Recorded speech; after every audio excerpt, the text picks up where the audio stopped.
ও নবী, আপনি গোটা বিশ্বের জন্য রহমত, শুধু মানব গোষ্ঠীর জন্য না, শুধু দানব গোষ্ঠীর জন্য না, জিনদের জন্য না, প্রাণীকুলদের জন্য না, শুধু ফেরেশতাদের জন্য না, গোটা বিশ্বের জন্য বিশ্বনবীকে রহমত বানিয়ে পাঠিয়েছে কে? সবার জন্য রহমত। খোশ মেজাজের মানুষ ছিলেন, নরম দিলের মানুষ ছিলেন। ফাবিমা রাহমাতিম মিনাল্লাহি লিনতা লাহুম ওয়ালাউ কুনতা ফাযযান গালিযাল কলবি লান ফাদ্দু মিন হাওলিক। আল্লাহ বললেন, ও নবী, আপনার হৃদয়টা বড় নরম, সফট হার্টেড মানুষ আপনি, কোমল হৃদয়ের মানুষ আপনি, খুশ মেজাজের মানুষ। বিশ্বনবী এত খুশ মেজাজের মানুষ ছিলেন, বিশ্বনবী যেখানেই যেতেন ওখানে মানুষের ভিড় হয়ে যেত। যেখানেই যেতেন পিছু পিছু লোকজন ছুটতো, কারণ খুশ মেজাজের তো, সফট হার্টেড, হৃদয়টা কোমল, ওনার সাথে কথাই বলতে মনে চায়, টাইম পাস করতে মনে চায়। আল্লাহ আকবার। বাচ্চাদের জন্য রহমত। ছোট বাচ্চারা বিশ্বনবীর সামনে যদি কখনো চলে আসতো, বিশ্বনবী ওনার কোমল হাতটা বাচ্চাদের মাথার মধ্যে হাত বুলিয়ে দিতে। এমন কোন বাচ্চা বিশ্বনবীর সামনে দিয়ে ক্রস করতে পারতো না যে বাচ্চার মাথায় বিশ্বনবী হাত বুলাতেন না। নাতিদেরকে অনেক আদর করতেন। হাসান আর হুসাইন রাইহানাতাইন, বিশ্বনবীর সুগন্ধি। হাসান বিশ্বনবীর কোলে উঠলে সাইয়েদনা হুসাইন কোলে ওঠার জন্য কান্না করতেন, আবার হুসাইন কোলে উঠলে হাসান কান্না করতেন। আবার সাইয়েদনা হাসান বিশ্বনবীকে ঘোড়া বানিয়ে বিশ্বনবীর পিঠের উপরে বসে বিশ্বনবীর চুল ধরে টেনে টেনে খেলা করতে। বিশ্বনবী ঘোড়া, আর ঘোড়ার বাদশা হচ্ছে হাসান। সুবহানাল্লাহ পড়বেন না? কি খুনসুটি, কি সম্পর্ক! স্ত্রীদের সাথে ভালো আচরণ, কম্প্যানিয়ন্স যারা আছে সাথীদের সাথে ভালো আচরণ, সবার সাথে ভালো আচরণ, সবার জন্য রহমত।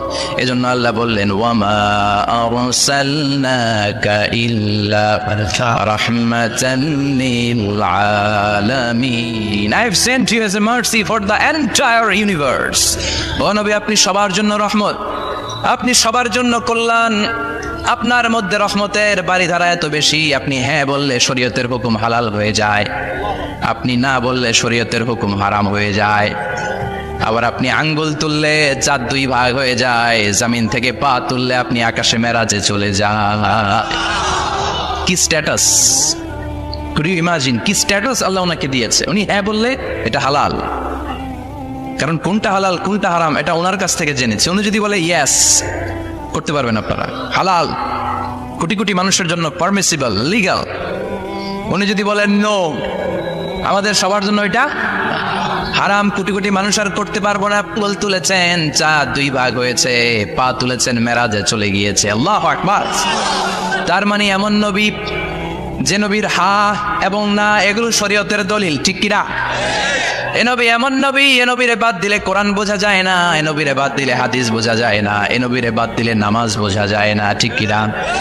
কারণ কেমন করে নামাজ পড়তে হবে এই নবী আমাদেরকে হাতে কলমে শিখিয়েছে।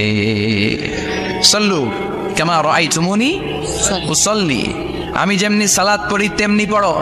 বিশ্বনবী যেমন শিখিয়েছেন তার বাইরে অন্য কোন নিয়মে সালাত পড়লে হবে নাকি? কথা বলেন। ফজরের সালাত 2 রাকাত, আপনি যদি পড়েন 3 রাকাত, কবুল হবে নাকি? 4 রাকাত পড়লে, 6 রাকাত, 12 রাকাত, এরকম পড়লে মায়ের আসনা নাই, কবুল হবে না। অনেক বেশি পড়েছেন, সময়ও দিয়েছেন বেশি, কবুল হবে না। কেননা বিশ্বনবী যেভাবে শিখিয়েছে ওইভাবে পড়েন নাই তো, ঠিক কি না? আবার বিশ্বনবী যেমন রোজা রেখেছেন তেমন রাখতে হবে। কেমন করে রোজা রাখতে হয় বিশ্বনবী শেখালেন। ফজর থেকে শুরু করে সন্ধ্যা পর্যন্ত রোজা রাখবেন। আপনি সকাল থেকে শুরু করে আসর পর্যন্ত রেখে আসরের পর ইফতারি করলে হবে নাকি? কথা বলেন। কারণ বিশ্বনবীর পদ্ধতিতে হয় নাই। আবার এই নবীকে বাদ দিলে হজ বোঝা যায় না, কেননা এই নবী কেমন করে হজ করতে হয় আমাদেরকে শিখিয়েছেন। বিশ্বনবী ওনার পুরো জীবনে 4টা উমরা করেছেন, একটা মাত্র হজ করেছেন। আর বলেছেন, খুযু আন্নী মানাসিকাকুম, কেমন করে হজ করতে হয় আমার কাছ থেকে তোমরা শিখে নাও। হজের সিস্টেম কি আমার থেকে শিখে নাও। মাত্র একবার হজ করেছেন, তাতেই হজের সব আহকামগুলো আমাদের কাছে ক্রিস্টাল ক্লিয়ার, স্বচ্ছ কাচের মতো, স্ফটিক কাচের মতো, স্বচ্ছ পানির মতো, এত সুন্দর তিনি বর্ণনা দিয়েছেন। এই বর্ণনার উপর ভিত্তি করে লক্ষ লক্ষ মানুষ গোটা বিশ্ব থেকে কাবার প্রান্তরে জমা হয়, ঠিক কিনা? মাসাবাতাল লিন্নাসি ওয়া আমনা, গোটা বিশ্বের মানুষের মিলন কেন্দ্র। আপনি যখন মসজিদুল হারামে যাবেন, মসজিদে নববীতে যাবেন, দেখবেন আজান হয়ে গেলে লক্ষ লক্ষ মানুষ কাবার দিকে ছুটে, ঠিক কিনা? আজান হওয়ার সাথে সাথে সারে আল হিজরা দিয়ে, জারোয়াল দিয়ে গাজ্জা দিয়ে, আজিয়াদ রোড দিয়ে পঙ্গপালের মতো মানুষগুলো কাবা কেন্দ্রিক হতে শুরু করে। কারণ কাবা হচ্ছে অ্যাসেম্বলি পয়েন্ট, গ্যাদারিং পয়েন্ট, এটা মিলন কেন্দ্র। এই কাবাকে কেন্দ্র করে প্রতিদিন লক্ষ লক্ষ মানুষের মিলন মেলা বসে। চিল্লায় বলেন ঠিক কি না? কেমন করে হজ পালন করবেন বিশ্বনবী শেখালেন, কারণ বিশ্বনবীরে বাদ দিলে হজ বোঝা যায় না। তার মানে বুঝলাম উনি হ্যাঁ বললে হালাল, না বললে হারাম। উনারে বাদ তো কোরআন বাদ, উনি বাদ তো হাদিস বাদ। কথা বলেন, উনি বাদ তো নামাজ বাদ, উনি বাদ তো রোজা বাদ, উনি বাদ তো হজ বাদ। এজন্য ওনারে বাদ দিলে কোরআন বোঝা যায় না, নামাজ বোঝা যায় না, ওনারে বাদ দিলে হজ বোঝা যায় না। তাই ওনার সাথে যারা বেয়াদবি করবে ওদেরকেও এমনি এমনি ছেড়ে দেয়া যায় না। বিশ্বনবীর সাথে যদি বেয়াদবি করে এটা অনেক বড় ধরনের বেয়াদবি, এটা রাষ্ট্রীয় আইন করে ওকে শাস্তি দিতে হবে, ঠিক কিনা? বিশ্বনবীর বিরুদ্ধে যদি ব্লগে কিছু লিখে, কেউ ব্লগ লিখে, বিশ্বনবীর পারিবারিক জীবন নিয়ে যদি কেউ কটু কথা বলে, বাজে মন্তব্য করে, বিশ্বনবীর ব্যাপারে যদি শাহবাগের চত্বর থেকে, প্রজন্ম চত্বর থেকে কোনো কথা বলে, ওই বেয়াদব গুলারে ফাঁসির রশিতে ঝুলানোর দরকার আছে না নাই? Very sensitive issue. বিশ্বনবীর সম্মান গোটা উম্মার সম্মান, কারণ বিশ্বনবী বাদ তো পুরো ইসলাম বাদ।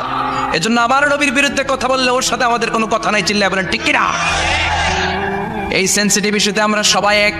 এখানে জামাত ইসলাম নাই, হেফাজত ইসলাম নাই, তাবলীগ নাই, আলিয়া নাই, কওমি নাই। বিশ্বনবীর সাথে বেয়াদবি করলে ওগুলোকে রাষ্ট্রীয়ভাবে ফাঁসি দেওয়ার দরকার, শাস্তি দেওয়ার দরকার আছে না নাই? সবাই একমত? এই বেয়াদবগুলোর সাথে আমাদের কোনো সম্পর্ক নাই। চিল্লায় বলেন ঠিক কিনা? এই বেয়াদবগুলো যদি নবীর ব্যাপারে আর কিছু বলে সবাই মাঠে নামতে রাজি আছেন তো? এদের বিরুদ্ধে মুষ্টিবদ্ধ হাত নিয়ে ময়দানে থাকতে রাজি আছো তো মুসলমান? যারা কারা রাজি হাত চলে আল্লাহর দেখা।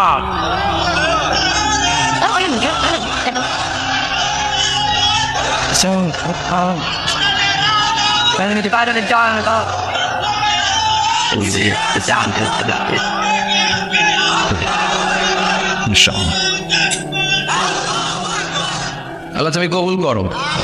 বিশ্বনবীর ভালোবাসা যেন আমরা অন্তরে রাখতে পারি, তুমি তৌফিক দাও। বিশ্বনবীর অনুসরণ এবং ভালোবাসা ছাড়া আল্লাহকে পাওয়া যাবে? আল্লাহকে যে পাইতে চাই হাজরাতের অনুসরণে, আরশ কুরসি লৌহ কালাম না চাইতে পেয়েছে সে। হাজরাতের অনুসরণে, আরশ কুরসি লৌহ কালাম না চাইতে পেয়েছে সে। সুবহানাল্লাহ। এজন্য আল্লাহ বললেন, নবী আপনাকে আমি গোটা বিশ্বের মানুষের জন্য রহমত করে পাঠালাম, আবার আপনার চরিত্রটা গোটা বিশ্বের মানুষের জন্য আমি মডেল করে দিলাম। আল্লাহু আকবার। ওয়া ইন্নাকা লাআলা খুলুকিন আযীম। ও নবী, চমৎকার একটা চরিত্রের উপরে আমি আপনাকে প্রতিষ্ঠিত রেখেছি। And verily you are on a very good standard of character. ও নবী, আপনার চরিত্রটা বড় সুন্দর। আপনার চরিত্রের মতো গোটা বিশ্বের কারো চরিত্র হতে পারে? পা থেকে মাথা পর্যন্ত বিশ্বনবীর চরিত্রে একটা কালো দাগ বসানোর মতো ক্ষমতা কারো আছে নাকি? কারণ বিশ্বনবীর চরিত্র হলো কোরআনের চরিত্র। মা আয়েশাকে বলা হলো, মা আমাদের পেয়ারা নবীর চরিত্র কেমন ছিল আমাদেরকে বলে শোনান। মা আয়েশা বললেন, ও সাহাবীরা, বিশ্বনবীর চরিত্র ছিল কোরআনের চরিত্র। কানা খুলুকুহু আল কোরআন। বিশ্বনবীর চরিত্র ছিল কোরআনের চরিত্র। পুরো কোরআনে 30 পারাতে থিওরিটিক্যালি যা বলে শোনানো হয়েছে, বিশ্বনবীর জীবনীতে চরিত্রে প্র্যাকটিক্যালি ওই সব কিছু করে দেখানো হয়েছে। পুরো কোরআনে 30 পারাতে থিওরিটিক্যালি যা বলা, বিশ্বনবীর চরিত্রে প্র্যাকটিক্যালি সেটা করে দেখানো। সুবহানাল্লাহ বাণীতে বলেন। আবার বিশ্বনবীর আরেক স্ত্রী উম্মে সালামা বলতেন, ইনদামা ইয়ামশি রাসূলুল্লাহি আলাল আরদি কাআন্নাল কুরআনা ইয়ামশি আলাই। যখন বিশ্বনবী রাস্তার উপর দিয়ে হেঁটে যেত, মনে হয় কোরআন শরীফটা রাস্তার উপর দিয়ে হেঁটে হেঁটে যায়। কোরআনুল কারীম রাস্তা দিয়ে হেঁটে হেঁটে যাচ্ছে, মনে হচ্ছে যে এটা বিশ্বনবী নয়, এটা জীবন্ত কোরআন। পড়েন আল্লাহু আকবার। এজন্য এই নবীকে আল্লাহ এমন স্ট্যাটাস দিয়েছেন, পৃথিবীর কোন নবীকে তেমন স্ট্যাটাস দিয়েছে নাকি? এই নবীকে আল্লাহ এমন মর্যাদা দিয়েছে, গোটা বিশ্বের কাউকে এমন মর্যাদা দিয়েছে নাকি? এমন কিছু গুণাবলী ক্যারেক্টারিস্টিক্স আল্লাহ বিশ্বনবীকে দিয়েছে, পৃথিবীর কোনো নবীকে সেগুলো দেয় নাই। সুবহানাল্লাহ। খুশি না বেজার? খুশি তো সবাই? কি দিয়েছেন, কি স্পেশাল এক্সট্রা স্ট্যাটাস আল্লাহ তাআলা বিশ্বনবীকে দিয়েছেন আমরা শুনি। এক নাম্বার স্ট্যাটাস হলো সাহিবু শাক্কিস সাদর। বিশ্বনবীর সিনা চাক হয়েছে, পৃথিবীর কোন নবীর সেটা হয় নাই। সুবহানাল্লাহ। দুইবার হয়েছে এটা বিশ্বনবীর জীবনে। হালিমাতুস সাদিয়ার বাড়িতে যখন দুধ পান করতে গিয়েছিল তখন হয়েছিল, আবার মেরাজের রাতে হয়েছিল। উম্মে হানির ঘর থেকে চলে সাইয়েদনা জিবরাইল বিশ্বনবীকে আতিমে কাবায় শুইয়ে দিলেন, এরপর গলার নিচ থেকে শুরু করে নাভি পর্যন্ত বুকটা কেটে ফেললেন, বিশ্বনবীর হৃদয়টাকে বের করলেন, জামজামের পানি দিয়ে ধৌত করলেন, আবার পেটের ভেতরে হৃদয়টাকে ঢুকিয়ে দিলেন। দিস ইজ কল্ড শাক্কে সাদার। উর্দু ফার্সিতে বলে সিনা চাক, ইংরেজিতে বলে ওপেন হার্ট সার্জারি। সুবহানাল্লাহ পড়বেন না? আমাদের অনেকের ওপেন হার্ট সার্জারি হয় না, গলা থেকে নাভি পর্যন্ত কাটা, সেলাই করে দিলে আবার বাঁচে। এটা বিশ্বনবীর সিনা চাক থেকে আবিষ্কার হয়েছে। পড়েন আল্লাহু আকবার। যে সমস্ত সাহাবারা বিশ্বনবীকে খালি গায়ে দেখেছে, উদম গায়ে দেখেছে, তারা বর্ণনা করেছে 2টা কাপড় মাঝখান দিয়ে সেলাই করলে যেমনি দাগ দেখা যায়, আমরা বিশ্বনবীর গলা থেকে নাভি পর্যন্ত এরকম সেলাইয়ের দাগ দেখতে পেয়েছি। শাক্কুস সাদর, special status of the last Messenger Muhammad সাল্লাল্লাহু। আর কোন নবীকে আল্লাহ এটা দেয় নাই। খুশি না বেজার? আবার উনি হলেন সাহিবুল মেরাজ। ওনার মেরাজ হয়েছে, আর কোন নবীর হয়েছে নাকি? কথা বলেন। বিশ্বনবীর হৃদয়টা বড় ভাঙা, কলিজার টুকরা স্ত্রী খাদিজা নাই, যাকে সবচেয়ে ভালোবাসতেন, সবচেয়ে প্যার করতেন, যাকে মাহাব্বত করতেন। এবং সাইয়েদাতুনা খাদিজার জন্য বিশ্বনবী মা আয়েশাকে ধমকও দিয়েছেন। সাইয়েদাতুনা খাদিজার কথা যখন বিশ্বনবী বলে বেড়ায় মা আয়েশার কাছে, খাদিজার কথা বললে মা আয়েশা বলতেন, ও নবী, কোন জাহিল যুগে এক বুড়ি মহিলার সাথে আপনার বিয়ে হয়েছিল, মরে গিয়েছে, কবরে শুয়ে আছে। ওই মহিলার পরে কত সুন্দরী সুন্দরী নারীরা আমরা আপনার ঘরে আসলাম, তারপরে ওই বুড়ির কথা আমাদেরকে বলেন কেন, ওই বুড়ির কথা শোনান কেন? বিশ্বনবী রেগে গেলেন। সাইয়েদাতুনা খাদিজাকে বুড়ি বলার কারণে বিশ্বনবী মা আয়েশার চোয়ালটা এইভাবে চেপে ধরেছে। কোনোদিন স্ত্রীর গায়ে হাত তোলেননি, শুধু এই একবার খাদিজাকে বুড়ি বলার কারণে মা আয়েশার কিকনি চেপে ধরেছিলেন। আল্লাহু আকবার। আবার বিশ্বনবী বলতেন, রুজিকতু হুব্বাহা, খাদিজার ভালোবাসা আল্লাহ আমার হৃদয়ে ঢুকিয়ে দিয়েছে। আবার বিশ্বনবী দোয়া করলে বলতেন, ও আল্লাহ, ওই কিয়ামতের ময়দানে যেদিন বন্ধু বন্ধুরে চিনবে না, বাবা ছেলেরা চিনবে না, মা তার মেয়েরে চিনবে না, পীর সাহেব মরিদরে চিনবে না, মরিদ পীর সাহেবরে চিনবে না, ওই কঠিন দিনে যেন আমি আমার কলিজার টুকরা খাদিজারে ভুলে না যাই, ওই কঠিন দিনে আমি যেন আমার খাদিজারে চিনতে পারি। সুবহানাল্লাহ। তার মানে ভালোবাসা বেশি না কম? সাইয়েদাতুনা খাদিজা ইন্তেকাল করলেন, জাবালে হাজুনের পাশে ওনার কবর। যারা হজ উমরা করতে গিয়েছেন দেখেছেন না, মক্কা একটা কবর আছে, এটা মাকবারাতুল মা'লা, মা'লা, কিন্তু এটারে বাংলাদেশিরা বলে জান্নাতুল মুআল্লা। কি বলে? এটারে জান্নাতুল মুআল্লা বলবেন না, কারণ এই কবরস্থানে অনেক কাফির মুশরিকেরও কবর আছে, তো ওদের কবরস্থান কি জান্নাত হতে পারে? এটাকে মাকবারা বলবেন। মাকবারা মা'লা বা মুআল্লা, আর মদিনায় হচ্ছে মাকবারাতুল বাকিয়া। মুআল্লা কবরস্থান মক্কায়, আর বাকি কবরস্থান মদিনায়। এর পাশে বিশাল এক পাহাড়, হেরেম শরীফ থেকে দেখা যায় জাবালে হাজুন, এর পাদদেশে বিশ্বনবী নিজ হাতে সাইয়েদাতুনা খাদিজাকে কবর দিয়েছেন। কবর দিয়ে সবাই চলে যায়, বিশ্বনবী যায় না। দাঁড়িয়ে দাঁড়িয়ে কাঁদতে লাগলেন। সাইয়েদনা আবু বকর বলে, নবী চলেন ঘরে ফিরে যাই। বিশ্বনবী বললেন, তুমি যাও, আমি যাব না। যেই মহিলাটাকে এইমাত্র কবর দিলাম সাধারণ মহিলা না, আমার বিপদের দিনের সঙ্গিনী খাদিজা। আজীবন আমাকে ছাতার মতো শেল্টার দিয়েছে, সমস্ত সম্পদ আমার পায়ের সামনে বিছিয়ে দিয়েছে রে আবু বকর। কি প্যার করতেন বিশ্বনবীকে। সাইয়েদাতুনা খাদিজা ইন্তেকাল করলেন, চাচা আবু তালেব ইন্তেকাল করলো। দাওয়াত দেওয়ার জন্য বিশ্বনবী ওই তায়েফের ময়দানে গেলেন। তায়েফের ছেলেরাও পাথর মেরে বিশ্বনবীর দেহটারে চাজরা করে দিল। বলেন ঠিক কিনা? খেয়ে না খেয়ে দিন প্রচারের কাজে নিজেকে দিয়েছ বিলিয়ে, তায়েফের কাফিরেরা চিনল না সে আলো, দুষ্ট ছেলেদের পিছু দিল লেলিয়ে, পাথরের আঘাতে ক্ষত বিক্ষত হয়ে সারা শরীর থেকে রক্ত ঝরে। হে রাসূল তোমাকে বলি আমি কেমন করে, হে রাসূল তোমাকে বলি আমি কেমন করে। ঠিক কিনা? খাদিজা নাই, আবু তালেব নাই, তায়েফে যে মার খেয়ে আসলেন, অন্তরটা একেবারে ভাঙা, আর মন বসে না, কিচ্ছু ভালো লাগে না। বিশ্বনবীর মনের ভেতরে হাহাকার। বিশ্বনবীর মনে হলো ডানে বায়ে দুনিয়ায় আমার মনে হয় কেউ নাই। বিশ্বনবী দুনিয়ায় বসে কষ্ট পায়, আরশের উপর থেকে এগুলো দেখে কে? আল্লাহ প্ল্যান করছেন কেমন করে আমার বন্ধুর মনটারে ভালো করা যায়।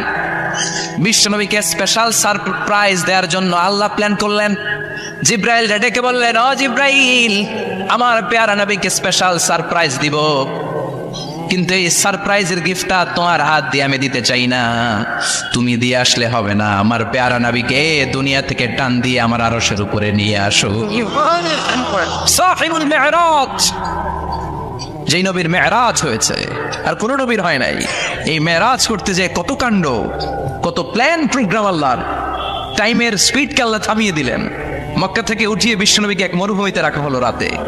বললেন দোয়া করেন। দোয়া করে বিশ্বনবী বললেন, ভাই জিবরাইল এটা কোন জায়গায়, কোথায় দোয়া করব? সাইয়েদনা জিব্রাইল বলেন, নবী কিছুদিন পরে এই জায়গায় আপনি হিজরত করে আসবেন, এই জায়গার নাম ইয়াসরিব, মদিনা। দোয়া করলেন। আবার সেখান থেকে তুলে এক পাহাড়ে রাখা হলো। নবী দোয়া করেন। দোয়া করে নবী বললেন, এটা কোন পাহাড়? অন্ধকার, আমি তো কিছু চিনি না। সাইয়েদনা জিব্রাইল বললেন, নবী এটা সাধারণ পাহাড় নয়, এই পাহাড়ের কথা আল্লাহ কোরআনে বলেছেন, এই পাহাড়ের কসম আল্লাহ কোরআনে খেয়েছেন। এই পাহাড়টা হলো আপনার ভাই মুসার পাহাড়, তুর পাহাড়।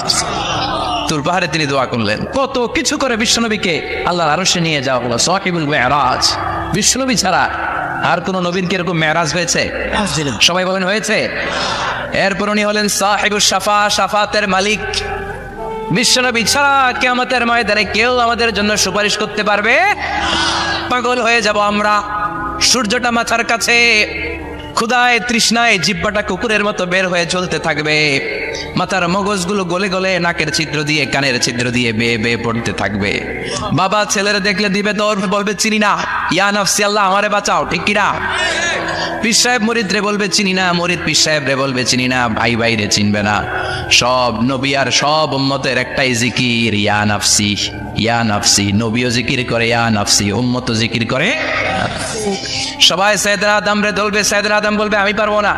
নবীর কাছে যাও, সাইয়েদনা নূহ বলবে পারবো না। ইব্রাহিমের কাছে যাও, সাইয়েদনা ইব্রাহিম বলবে পারবো না। মুসা আলাইহিস সালামের কাছে যাও, মুসা আলাইহিস সালাম বলবেন পারবো না। ঈসা আলাইহিস সালামের কাছে যাও, সাইয়েদনা ঈসা আলাইহিস সালাম বলে এত জায়গায় ঘুরে লাভ নাই, জায়গা মতো যাও মিয়া, জায়গা মতো যাও। মাকামে মাহমুদে বিশ্বনবীকে সেজদায় পড়ে থাকতে দেখবা। ওই নবী ছাড়া আজকের এই ভয়ঙ্কর আমাদের সবার বিপদের দিন। এই বিপদের দিনে আল্লাহর সামনে দাঁড়িয়ে কথা বলার মতো সাহস আজকে কারো নাই। বিশ্বনবী কাঁদতে থাকবেন, সেজদায় পড়ে কাঁদবেন। সবার জিকির ইয়া নাফসি, ইয়া নাফসি।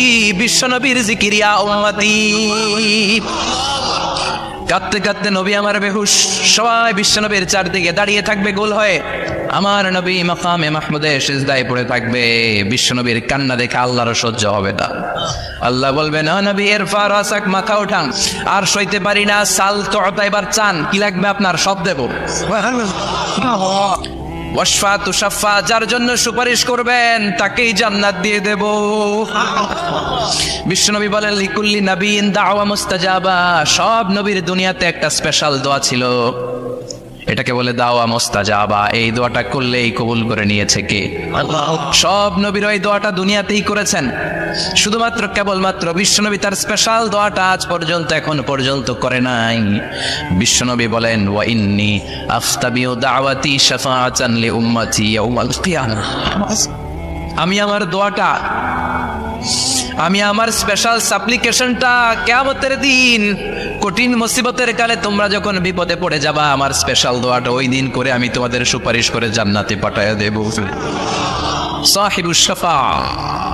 বিশ্বনবী ছাড়া কথা বলার মতো ক্ষমতা, স্পর্ধা, সাহস সেদিন কারো থাকবে না। চিৎকার করে বলেন ঠিক কি না? আবার উনি সাহিবুল কাউসার, উনি কাউসারের মালিক। আল্লাহ ওনাকে কাউসার দিবেন। অন্য নবীদেরও দিছে না? কথা বলেন, কাউসার দিয়েছে।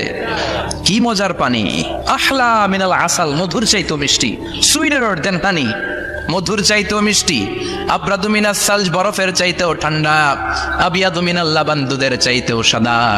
এক ঢোক যে পান করবে আজীবনের জন্য তৃষ্ণা চলে যাবে। সাহিবুল কাউসার। তৃষ্ণার চোটে আমরা পাগল পাড়া হয়ে বিশ্বনবীর কাউসারের দরবারে যাব। বিশ্বনবী পেয়ালার মধ্যে করে করে আমাদেরকে কাউসার পিলাবেন। এই কাউসারের ক্ষমতাও রব্বুল আলামিন পৃথিবীর কোন নবীকে দেন নাই। সব নবীরাও বিশ্বনবীর কাছে চেয়েছে কাউসার সেদিন খাবে। সুবহানাল্লাহ পড়বেন না? সাহিবুল কাউসার, সাহিবুল মেরাজ, সাহিবুল শাফাআহ, সাহিবুল মাকাম আল মাহমুদ। আজানের পরে দোয়াতে বলি না, আতি মুহাম্মাদিনিল ওয়াসিলাতা ওয়াল ফাদিলা ওয়া বা'আস মাকামাক মাহমুদা। ও আল্লাহ, আমার নবীর আপনি মাকামে মাহমুদ দেন। মুফাসসিরিন ইকরাম, মুহাদ্দিসিন ইকরাম এই মাকামে মাহমুদ কি এটার ব্যাখ্যা করতে যেয়ে হয়রান হয়েছেন। কেউ বলেছেন কিয়ামতের ময়দানে বিশাল একটা সিংহাসন, কেউ বলেছে জান্নাতের মধ্যে একটা সিংহাসন, কেউ বলেছে না না, আমার আল্লাহর আরশের পাশে স্পেশাল একটা জায়গা আছে, ওই জায়গাটার নাম হলো মাকামে মাহমুদ। ওখানে বিশ্বনবী বসবেন। এই নবীর সাথে কারো স্ট্যাটাসের কোনো তুলনা চলে? কথা বলতে হবে। এই নবীরে গালি দিলে কলিজায় আগুন লাগে না? এই নবীর বিরুদ্ধে কথা বললে মুসলমান সইতে পারে? এমন স্ট্যাটাস আল্লাহ বানালেন, এত মর্যাদা আল্লাহ দিলেন, এত সম্মান দিলেন, গোটা বিশ্বের কোনো নবীরে দেয় নাই। আবার বিশ্বনবী বলতেন, নসিরতু বির-রু'বি মাসিরাতা শাহর, আমাকে আল্লাহ ভয় দিয়ে সাহায্য করেছেন। আমি যেই জায়গায় দাঁড়িয়ে থাকি, আমার ডানে বায়ে সামনে পেছনে 1 মাসের জায়গা পর্যন্ত কোনো কাফির আমার সামনে আসতে পারে না ভয়। 1 মাসের জায়গা পর্যন্ত কোনো কাফির যদি দাঁড়ায় থাকে, বিশ্বনবীর জন্য ভয়ে তার কলিজায় তুকদুকানি শুরু হয়ে যায়। ধরেন আমি ওনারে ভয় পাই, কাছে আসতেই না ভয়, দূরে গেলে তো আমি পালোয়ান, ঠিক কিনা? উনি আছে কোম্পানিগঞ্জ বাজারের ওইদিকে, আমি এদিকে, আমি পালোয়ান, স্বাস্থ্যের সমস্যা নাই, ঠিক কিনা? কারণ কাছে নাই। কিন্তু বিশ্বনবী এমন পাওয়ারফুল ছিলেন, কাছে আর দূরে কোনো কথা না, ডানে বায়ে সামনে পেছনে 1 মাসের দূরত্ব। এই লোকেশনের মধ্যে যদি কোনো কাফির মুশরিকের পান্ডা বাচ্চা থেকে থাকে, বিশ্বনবীর ব্যাপারে ভয় তাদের অন্তরের মধ্যে ঢুকিয়ে দেয় কে? এজন্য বিশ্বনবীর সাথে কারো মর্যাদার কোনো তুলনা চলে না। বিশ্বনবী আমাদের মডেল। আমাদের মডেল কে? কথা বলেন। বিশ্বনবী। সবাই বলেন বিশ্বনবী। আপনাদের মনোযোগ আছে না গেছে? জিমাই পড়তেছেন মনে হয়। এটা কিন্তু ক্লাস। আমি সবসময় বলি আমার আলোচনা ক্লাসের মতো মনে করবেন, because I consider all the sitting person in front of me, beside me as a student. আমি যখন কথা বলি সবাইকে আমি স্টুডেন্ট ভাবি, আমাকে শিক্ষক ভাবি। আমার আগে যিনি কথা বলেছেন তখন উনি ছিলেন আমাদের শিক্ষক, আমার পরে কেউ বললে উনি শিক্ষক, আমরা ছাত্র, ঠিক কিনা?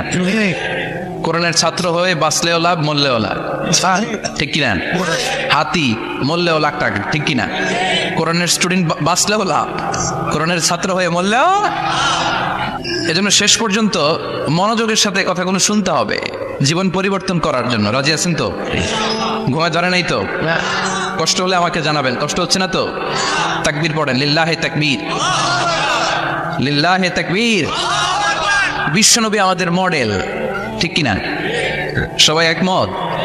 দ্বিমত নাই কেউ? অন্য কেউ আমাদের মডেল নাই?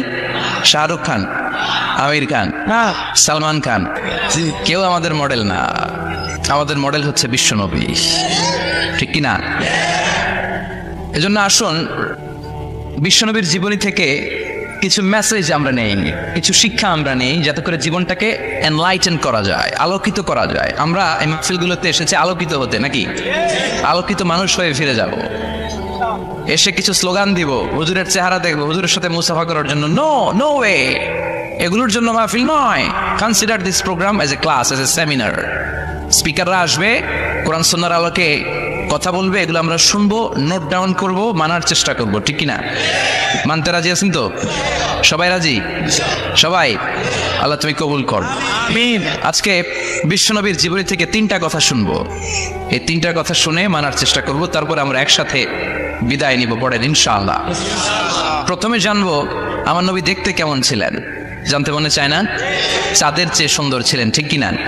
চাঁদের চেয়ে সুন্দর তুমি নবী আমার কামলিওয়ালা, চাঁদের চেয়ে সুন্দর তুমি নবী আমার কামলিওয়ালা, দু জাহানের বাদশাহ তুমি প্যারা নবী সাল্লে আলা, দু জাহানের বাদশাহ তুমি প্যারা নবী সাল্লে আলা, চাঁদের চেয়ে সুন্দর তুমি নবী আমার কামলিওয়ালা, ঠিক কিনা?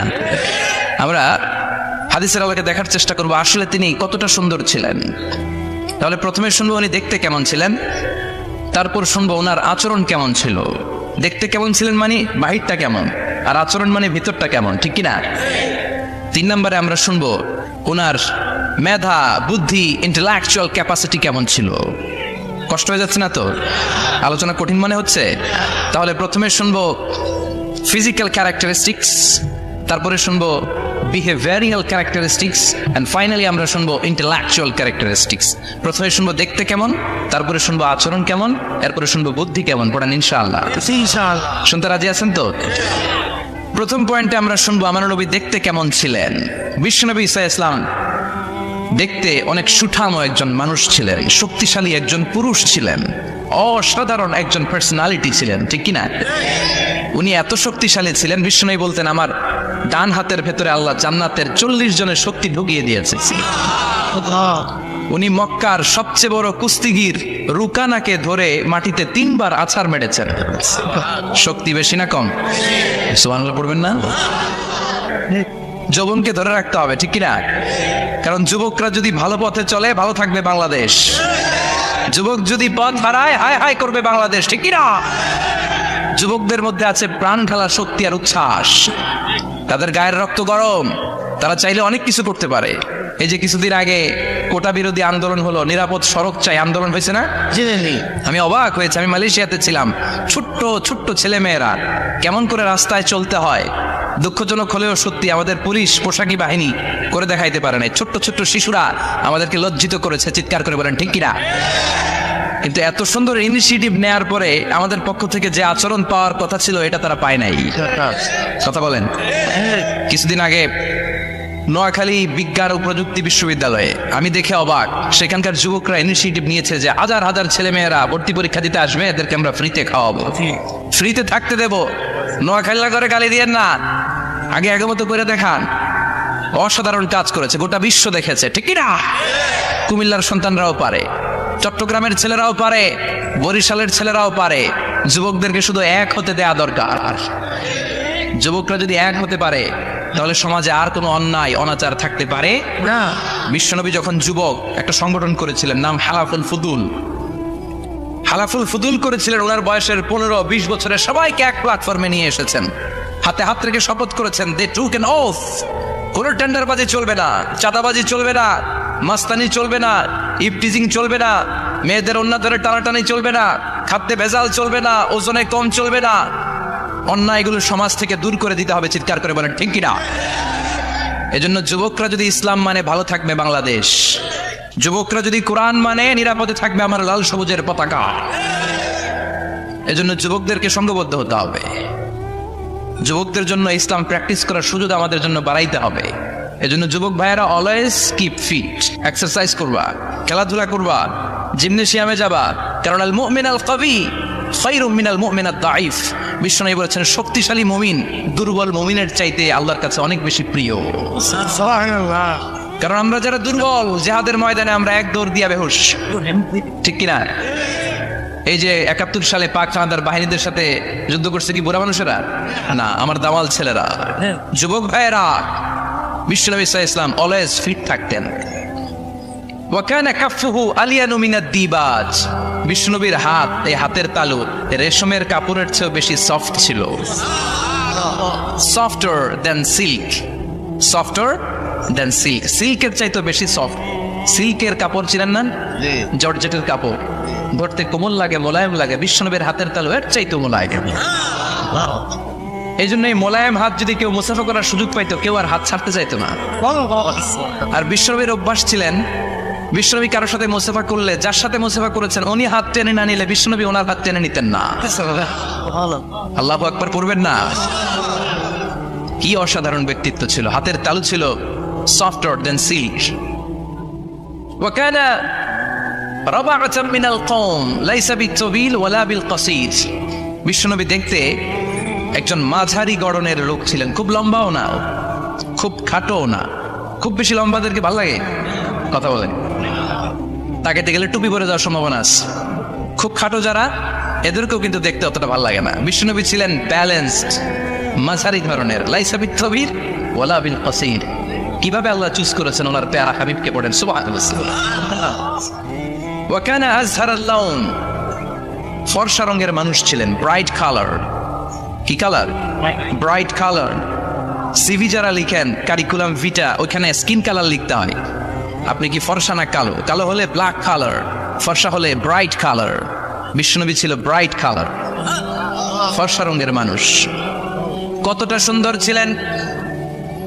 অনেকে বলে সৈয়দনা ইউসুফ আলাইহিস সালাম বেশি সুন্দর। না না, বিশ্বনবী সৈয়দনা ইউসুফ আলাইহিস সালামের চেয়ে অনেক গুণ বেশি সুন্দর ছিলেন। বিশ্বনবী বলতেন আনা মালিহুন ওয়া আখি ইউসুফু সাবিহুন। আমি বিশ্বনবী মালিহ। আলেম যারা আছেন উত্তর দেন আরবিতে। মিলহুন মানে কি? লবণ। তার মানে মালিহ মানে লাবণ্যময়। বিশ্বনবী লাবণ্যময় সুন্দর ছিলেন, আর ইউসুফ আলাইহিস সালাম সাদা সুন্দর ছিলেন। এদিকে লাবণ্যময়, এদিকে সাদা, কোনটা ভালো লাগবে? কথা কন। তার মানে বিশ্বনবীর গায়ের স্কিন ছিল ব্রাইট কালার, ফর্সা রঙের মানুষ ছিলেন, মাঝারি সাইজের মানুষ ছিলেন, সিক্স প্যাকের মানুষ ছিলেন। ওয়াকুবিদা ওয়ালাইসা ফি রাসিহি ওয়া লিহিয়াতিহি 20 শাআরা বাইদা। ইন্তেকালের আগে দাড়ি আর চুল মিলে 20টা দাড়ি চুলের বেশি পাকে নাই। সুবহানাল্লাহ পড়বেন না? দাড়ি আর চুল মিলে মোট পাকছিল কয়টা? অনেকে বলে হুজুর স্বপ্নের ব্যাখ্যা দেন। কি স্বপ্ন দেখেছেন? তিনি বললেন আমি স্বপ্নে দেখেছি একজন লোক আল্লাহ রাসূলের কবর থেকে উঠে এসেছে। তাই নাকি? উনি জানতে চাচ্ছে যেটা আল্লাহ রাসূল কি। আমি বললাম চেহারা কেমন দেখেছেন? বলে হুজুর আমি দেখলাম ধবধবে সাদা দাড়ি, ধবধবে সাদা চুল। তার মানে উনি কি আল্লাহ রাসূলকে দেখেছে? না, আল্লাহ রাসূলের ধবধবে সাদা চুল ছিল না, ধবধবে সাদা দাড়ি ছিল না। ইন্তেকালের আগে দাড়ি আর চুল মিলে পাকছিল কয়টা? কোম্পানিগঞ্জের ভাইয়েরা মনে থাকবে? দাড়ি আর চুল মিলে পেকেছিল কয়টা? কেমন করে পাকবে? উনি তো জাইতুনের তেল মালিশ করতেন। সুবহানাল্লাহ। এজন্য আল্লাহ কসম করে বললেন ওয়াত্তিনি ওয়াজ-জাইতুনি ওয়া তুরি সিনিন ওয়া হাযাল বালাদিল আমিন। তিন ফলের কসম, জাইতুনের কসম। এই তিন জাইতুন যারা খাবে তাদের দাড়ি চুল সহজে পাকবে না। জাইতুন চিনেন? Olive oil. জলপাই আছে না, আরব দেশের জলপাইকে বলে জাইতুন। তামবুতু বিদ্দিহিনি ওয়া সিবগিন লিল আকিলিন। এটার অনেক কাজ। এটা খাওয়া যায়, মালিশ করা যায়, আবার এই জাইতুনের ডাল ভেঙে মেসওয়াকও করা যায়। বলেন ঠিক কিনা?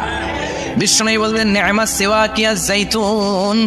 জাইতুনের ডালের মেসওয়াক কতই না চমৎকার মেসওয়াক। ফাইন্নাহা সিওয়াকি ওয়া সিওয়াকুল আমবিয়া মিন ক্বাবলি। কেননা জাইতুনের ডাল আমার মেসওয়াক, আর আমার আগে যত নবী দুনিয়া এসেছে সব নবীরা জাইতুনের ডাল দিয়ে মেসওয়াক করেছে। এই জাইতুনের তেল আপনার বাজারে পাবেন। অলিভ অয়েল বলে জিজ্ঞেস করলে দিয়ে দিবে। কি অয়েল? এটা দাড়িতে মাখলে দাড়ি পাকে না, দেরিতে পাকে। চামড়ায় লাগালে ম্যাসেজ করলে চামড়ার ভাঁজগুলো পড়বে না, আপনার স্কিন সুন্দর থাকবে। বিশ্বনবী এটা মাখতেন, এজন্য দাড়ি আর চুল তেমন একটা পাকে নাই। আওয়াজ করে পড়তে হবে আল্লাহু আকবার। তুলু শার ইলা শাহমাতাইল উযুন। এবার শুনে বিশ্বনবীর চুল কেমন ছিল। বিশ্বনবীর চুল মাঝে মাঝে এই কানের লতি বরাবর আসতো। ইলা শাহমাতাইল উযুন মানে বড় চুল রাখতেন। হেয়ার কাটটা ছিল লং হেয়ার কাট, মাঝে মাঝে কানের লতির মাঝামাঝি, আর কখনো কখনো কাত বরাবর। ইলাল মানকিবাইন, তিন সিস্টেমে রাখতেন। কানের মাঝ, কানের লতি, কাত বরাবর।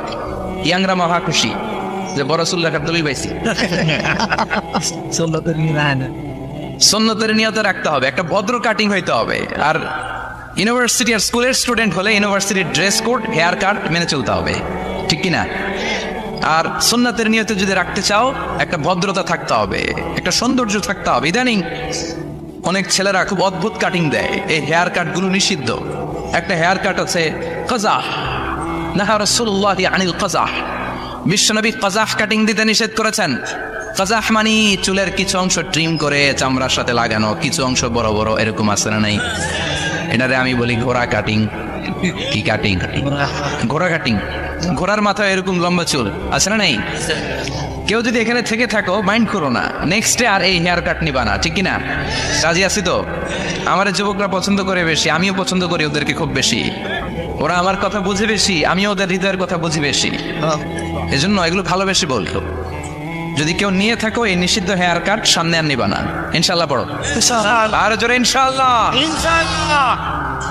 ওয়াকানা ইফাররিকু বাইনা শা'রি, চুলের মাঝখানে বিষ্ণুনবী সিঁথি করতেন। আপনারা কাজী নজরুল ইসলামের ছবি দেখেছেন? দেখবেন যে উনি মাঝখানে সিঁথি করতেন। বিষ্ণুনবী এভাবে মাঝখানে সিঁথি করে সিঁথির মাঝখানে আতর ঢেলে দিতেন। কেন ঢেলে দিতেন? যেখানেই সেজদা দিতেন ওই জায়গায় আতরের ঘ্রাণে আমোদ হয়ে যেত। আরিদুস সাদর, বুকটা ছিল প্রশস্ত। ওয়াকানা বাইনা কাতিফাইহি খাতামুন নবুওয়া, আর পিঠের মধ্যে কাজিররিল হাজালা, কবুতরের ডিমের মতো একটা মাহরুন নবুওয়া ছিল। উনি যে শেষ নবী, উনি যে প্রফেট, দ্য লাস্ট মেসেঞ্জার, এটা প্রমাণ আল্লাহ সিল মেরা দিছে। বাম দিকের কাঁধে, ডান দিকে না, কোন দিকে? সাহাবারা যারা এটা দেখেছেন তারা বলেছেন যে আমরা দেখেছি এর মধ্যে কিছু চুলও ছিল, একটু লালচে ছিল, একটু উঁচু ছিল। একদিন বিশ্বনবী বললেন, বান্দার কোনো হক আল্লাহ কোনোদিন ছেড়ে দেয় না। আল্লাহর হক আল্লাহ মাফ করে, বান্দার হকের মাফ নাই। যদিও আমি নবী, আমার উপর যদি কোনো হক থাকে বলো, আমি দিয়ে দেব। কোন সাহাবী দাঁড়ায় না। এক সাহাবী দাঁড়িয়ে বলল, নবী, যুদ্ধের ময়দানে চাবুক চালানোর সময়, লাঠি চালানোর সময় এক কাফেরকে মারতে যেয়ে আপনার লাঠির বাড়ি আমার পিঠের মধ্যে পড়েছে। আপনি যেহেতু এই কেসাসটা আদায় করতে চান, আপনার পিঠে আমি লাঠির বাড়ি মেরে এটারে শোধবোধ করে দিতে চাই। সাইয়েদনা ওমর ফারুক হাতের জামা এরকম পড়তে শুরু করছে, আয় দিকে আয়, তোরে শোধবোধ করাই। বিষ্ণু বললেন, ওমর রাখো, এটা বান্দার হক, মিটাতে দাও। বিষ্ণু বললেন, আসো, তুমি এসে আমার পিঠে লাঠি দিয়ে চাবুক দিয়ে বাড়ি মারো। সাহাবী বলে, ও নবী, তখন দুর্ভিক্ষের সময়ের যুদ্ধ ছিল, আমাদের গায়ে জামা ছিল না। যখন আপনি আমার চাবুকটা পিঠের মধ্যে মেরেছেন, আমার পিঠে তখন জামা ছিল না। আপনি যদি যথা নিয়মে কেসাসটা আদায় করতে চান, আপনার জামাটা খুলেন, খালি পিঠের মধ্যে বাড়িটা মারিস। এবার ওমরে ফারুকের ধরে কে? এদিকে আয়, তোরে দেখাইতেছি। বিশ্বনবী বললেন, ওমর থামো, মারতে দাও। বিশ্বনবী ওনার জুব্বাটা উপরের দিকে উঠালেন, পিঠের মধ্যে বাড়ি দেওয়ার জন্য ওই সাহাবীকে ডাকলেন। ওই সাহাবী বিশ্বনবীকে পিছন দিক থেকে জড়িয়ে ধরে ওই মোহরে নবুয়তের মধ্যে চুমু দিয়ে ফেলেছে। সাহাবী বললেন, নবী গো, এই নাটক করার জন্য আপনি আমারে মাফ করে দিয়েন। আপনি বিশ্বনবী, উদম গায়ে আপনারে দেখা যায় না, খালি গায়ে আপনারে দেখা যায় না। শুনেছি আপনার পিঠের মধ্যে মোহরে নবুয়ত আছে। অনেক দিনের সাধনা, জল্পনা কল্পনা, আপনার মোহরে নবুয়তে আমার ঠোঁটটা লাগাবে। আপনার মোহরে নবুয়তের মধ্যে আমার ঠোঁটটা লাগিয়ে আমার ঠোঁটটারে আমি জাহান্নাম থেকে পরিত্রাণ করাবো। এজন্য প্ল্যান প্রোগ্রাম করে এতক্ষণ আপনার জামাটা খুলতে বলেছি। আপনার উপরে আমার কোনো হক নাই। আমার আব্বা আম্মা, আমার সম্পদ, আমার জীবন আপনার জন্য কোরবান গো নবী। বিশ্বনবীর পিঠে বাম দিকে খাতামুন নবুওয়া ছিল, মাহরে নবুওয়া। কোন বর্ণনা এসেছে উনি এই মাহরে নবুওয়া দিয়ে পিছন দিকে দেখতেন। বিশ্বনবী যখন নামাজ পড়তেন উনি বলতেন, ইস্তাকিমু আ'তাদিলু ইয়ারহামুকুমুল্লাহ, কাতার সোজা করো, ফাঁকা জায়গা বন্ধ করে দাও, কারণ আমি সামনে যেমনি দেখি পেছনেও তেমনি দেখি। অনেকে বলেন বিশ্বনবী পেছনে দেখতেন এই মাহরে নবুয়তের জায়গাটা দিয়ে। এটা ছিল বিশ্বনবীর behind CC camera, behind close circuit camera. আল্লাহু আকবার। বিশ্বনবী ছাড়া কোন নবীর পিঠে এরকম মাহরে নবুয়া ছিল নাকি? কথা বলেন। এজন্য ওই নবীরে গালি দিলে সহ্য হয়? কথা বলেন, সহ্য হয়? আবিয়াদুল ইবতাইন, বগল ছিল শুভ্র সাদা। আমাদের বগল কি সাদা? দুর্গন্ধ, কুৎসিত, কালো, তাই না? বিশ্বনবীরটা কালো? কথা কন, শুভ্র সাদা। আমরা দোয়া করি এভাবে। বিশ্বনবী মাঝে মাঝে দোয়া করতে করতে, বৃষ্টির জন্য যখন দোয়া চাইতেন, আরাফার ময়দানে যখন দোয়া চাইতেন, দোয়া করতে করতে হাতটারে উপরের দিকে করতেন। সবাই এরকম হাত তোলেন, সবাই হাত তোলেন। বিশ্বনবী মাঝে মাঝে আবেগের চোটে এইখান থেকে হাতটা এই জায়গায় নিয়ে যেতেন। সুবহানাল্লাহ। বিশ্বনবী যখন হাত আবেগের চোটে উপরের দিকে উঠাতেন, বিশ্বনবীর বগল দেখা যেত। সাহাবারা বলতেন, হাত্তা ইউরা বায়াদু ইবতাইহি, এই সুযোগে আমরা দেখতাম ওনার বগলটা ধবধবে সাদা, কোনো দাগ ছিল না। মুস্তাওয়াল জাবিন, প্রশস্ত ললাট ছিল। আসাম্মুল আনফ, খাড়া নাক ছিল। বিশ্বনবীর নাক কিন্তু বোচা ছিল না। এরকম চ্যাপটা নাককে আপনারা কোম্পানিগঞ্জে কি বলেন? চাকমা, কিসা নাক। কি নাক? হ্যাঁ, বুসা, নাক বুসা বা বুচা। বিশ্বনবীর নাক এই চাকমা স্টাইলে নাক ছিল না, খাড়া ছিল, খাড়া নাক ছিল। সুবহানাল্লাহ পড়ে। মুফাল্লিজুল আসনান, দাঁতগুলো ছিল পরিপাটি। বিশ্বনবীর দাঁতের দিকে তাকালে, বিশ্বনবীর হাসির দিকে তাকালে মনে হতো হাসিতে যেন মুক্তা ঝরে। বিশ্বনবী দেখতে কেমন ছিল আন্দাজ পাচ্ছেন না মোটামুটি? এই চমৎকার দেহটা নিয়ে যখন আয়নার সামনে দাঁড়াতেন, বিশ্বনবী জোস জোস পোজ দিতেন না। এখনকার ছেলেপেলেরা বলে আয়নার সামনে দাঁড়াইয়া দেই জোস জোস পোজ, আছে না নাই? বিশ্বনবী জোস জোস পোজ দিতেন না। বিশ্বনবী আয়নার সামনে দাঁড়িয়ে বলতেন, আল্লাহুম্মা হাসানতা খালকি ফাহসিন খুলুকি। ও আল্লাহ, আমার চেহারাটা যেমনি আপনি সুন্দর বানিয়েছেন, আমার হৃদয়টারেও সুন্দর করে দেন। What a attitude, what an attitude! কি অ্যাটিটিউড ছিল ওনার!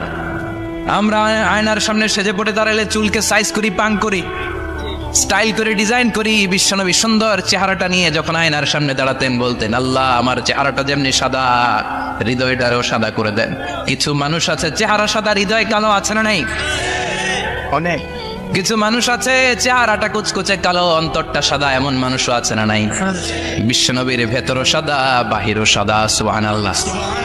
আর এই সুন্দর সাদা দেহ নিয়ে আয়নায় দাঁড়িয়ে পড়তেন, আল্লাহ, চেহারা যেমনি সুন্দর, চরিত্রটাও সুন্দর করে দে। এজন্য আয়নার সামনে দাঁড়িয়ে এই দোয়ার দরকার আছে না নাই? করতে রাজি আছেন? মনে থাকবে না মাহফিল শেষ ভুলে যাবেন? মনে থাকবে? আয়নার সামনে আপনি যখন দাঁড়াবেন, আপনার স্ত্রী যখন দাঁড়াবে, আপনার বাচ্চারা যখন দাঁড়াবে, বলে দিবেন, বাবা, আয়নার সামনে দাঁড়ানোর দোয়া পড়ো। কত অসাধারণ দোয়া! পড়েন আওয়াজ করে আমার সাথে, আল্লাহুম্মা হাসানতা খালকি ফাহসিন খুলুকি।